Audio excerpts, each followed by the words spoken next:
মৃত্যুর জন্য যে শোক, সেটা মাত্র স্মৃতির শোক, এর বেশি কিছু না। পৃথিবীতে জন্মানোর সময় মানুষ দুঃখকে সাথে নিয়ে জন্মায় না। দুঃখ শুধুই আমার আপনার ভুল। ধৈর্য ধরুন। সৃষ্টিকর্তা যখন কারো কাছ থেকে কিছু কেড়ে নেন, তখন তার চেয়ে উত্তম কিছু দেওয়ার জন্য। খেয়াল করে দেখবেন, যেখানে আপনার অবদান বেশি, সেখানে আপনার বদনামও বেশি। মন ভালো নেই আজ বহুদিন ধরে। হাসি আর কষ্টের মাঝখানে একটা ধৈর্য ধরুন। সৃষ্টিকর্তা যখন কারো কাছ থেকে কিছু কেড়ে নেন, তখন তার চেয়ে উত্তম কিছু দেওয়ার জন্য। মন ভালো নেই আজ বহুদিন ধরে। হাসি আর কষ্টের মাঝখানে একটা খেয়াল করে দেখবেন, যেখানে আপনার অবদান বেশি, সেখানে আপনার বদনামও বেশি। অনেক কথা বলা মানুষটা যদি হঠাৎ চুপ হয়ে যায়, বুঝে নিও আঘাতটা অনেক গভীরে লেগেছে। আমাকে খুব সহজে ভুলে যায় মানুষ। অবশ্য এই নিয়ে আমি কোনো অভিযোগ করি না। আমাকে মনে বড় ইচ্ছে করছে ডাকতে, তার গন্ধে মেখে থাক। জীবনের একটা সময় এসে আপনি বুঝবেন, মানুষ মূলত একা।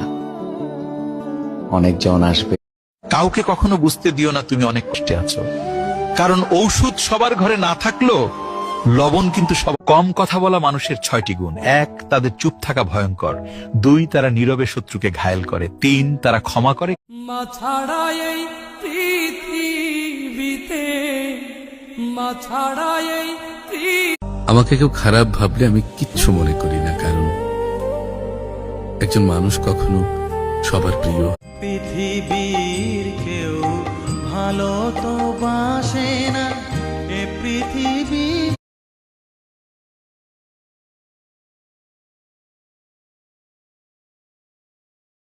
দশ মাস 10 দিন ধরে গর্ভে ধারণ। যদি সুখ পেতে চান তাহলে রাত জাগবেন না।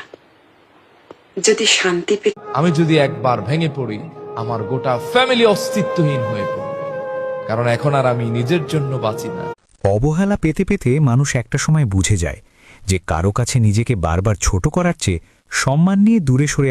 ক্ষণিকের জীবন ভবে ভাবলা না রে, যাইবা কবে, সময় যে যাচ্ছে। আরে 10 মাস 10 দিন ধরে গর্ভে ধারণ। এই রূপালী গিটার ফেলে